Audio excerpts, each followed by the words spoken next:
অবশেষে স্বস্তির খবর দিল আবহাওয়া অফিস। তীব্র এই দাবদাহর পরে আসছে স্বস্তির বৃষ্টি। কবে নাগাদ বৃষ্টি হবে তার আগে চলুন জেনে নিই ওয়েদার আপডেট। সবচেয়ে খুশির কথা, আজকে দেশের আকাশে কিছু জায়গায় আংশিক মেঘলা থাকতে পারে। এখন জানিয়ে দেব বৃষ্টির আভাস। আজকে সিলেট বিভাগের সকল জেলায় ও খাগড়াছড়ি, নরসিংদী, কুমিল্লা ও এর পার্শ্ববর্তী এলাকায় আকস্মিকভাবে দমকা হাওয়া সহ বৃষ্টির সম্ভাবনা আছে।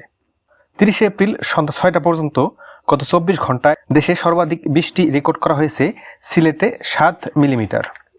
এখন জানিয়ে দিব তাপমাত্রার খবর। পুরো এপ্রিল মাস জুড়েই পড়ছে গ্রাম থেকে শহরের জনজীবন।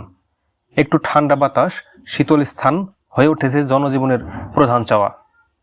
30 এপ্রিল সন্ধ্যা 6টা পর্যন্ত পাওয়া খবরে 24 ঘন্টায় দেশের সর্বোচ্চ তাপমাত্রা ছিল যশোর 43.80 ডিগ্রি সেলসিয়াস ও সর্বনিম্ন তাপমাত্রা রেকর্ড করা হয়েছে দিনাজপুর 22.60 ডিগ্রি সেলসিয়াস। আজকে তাপমাত্রা রাতে কিছুটা কমতে পারে বলে জানা গেছে।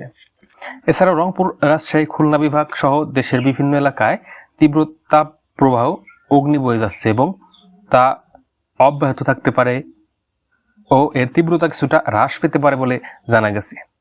এছাড়া আবহাওয়ার খবর অনুযায়ী সতর্কতা রয়েছে শুধুমাত্র বায়ুচাপের তারতম্যের কারণে দেশের সাগর কিছুটা উত্তাল আছে, কিন্তু উত্তর বঙ্গোপসাগরে ঘূর্ণিঝড়, নিম্নচাপ, লঘুচাপ নেই। এবার আসি মূল খবরে। আগামী 2 তারিখ থেকে দেশের পূর্বাঞ্চলে বৃষ্টি শুরু হতে পারে এবং যা 4-5 তারিখের দিকে মোটামুটি সকল এলাকায় বৃষ্টিপাত ঘটতে পারে বলে জানা গেছে।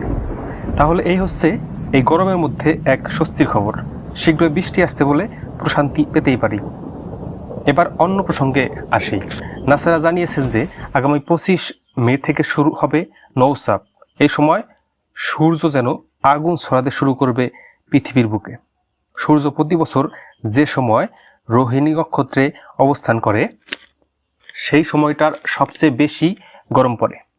আগামী 25 মে সকাল 3:16 সূর্য রোহিণী নক্ষত্রে প্রবেশ করবে। 15 দিন রোহিণী নক্ষত্রে অবস্থান করে মৃগশিরা নক্ষত্রে গোচর করবে সূর্য।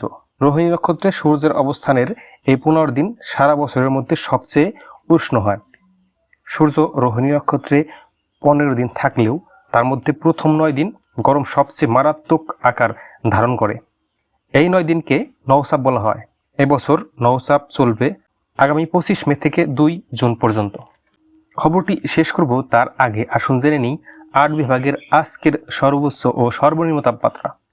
ঢাকা বিভাগের আজকের সর্বোচ্চ তাপমাত্রা 39 ডিগ্রি সেলসিয়াস, সর্বনিম্ন 28 ডিগ্রি সেলসিয়াস। চট্টগ্রাম বিভাগে সর্বোচ্চ 34 ডিগ্রি সেলসিয়াস ও সর্বনিম্ন 28 ডিগ্রি সেলসিয়াস। রাজশাহী বিভাগে সর্বোচ্চ 43 ডিগ্রি সেলসিয়াস ও সর্বনিম্ন 25 ডিগ্রি সেলসিয়াস। খুলনা বিভাগে 41 ডিগ্রি সেলসিয়াস, সর্বনিম্ন 28 ডিগ্রি সেলসিয়াস। সিলেট বিভাগে সর্বোচ্চ 34 ডিগ্রি সেলসিয়াস এবং সর্বনিম্ন 23 ডিগ্রি সেলসিয়াস। বরিশাল বিভাগে 38 ডিগ্রি সেলসিয়াস এবং সর্বনিম্ন 28 ডিগ্রি সেলসিয়াস। রংপুর বিভাগে সর্বোচ্চ 37 ডিগ্রি সেলসিয়াস এবং সর্বনিম্ন 24 ডিগ্রি সেলসিয়াস। এবং সর্বশেষ ময়মনসিংহ বিভাগে সর্বোচ্চ তাপমাত্রা 38 ডিগ্রি সেলসিয়াস এবং সর্বনিম্ন 28 ডিগ্রি সেলসিয়াস পর্যন্ত হতে পারে। এই ছিল আমার কাছে থাকা আজকের আবহাওয়া বার্তা। এরকম খবর নিয়মিত পেতে চ্যানেলটি সাবস্ক্রাইব করে সাথে থাকবেন। ধন্যবাদ সবাইকে।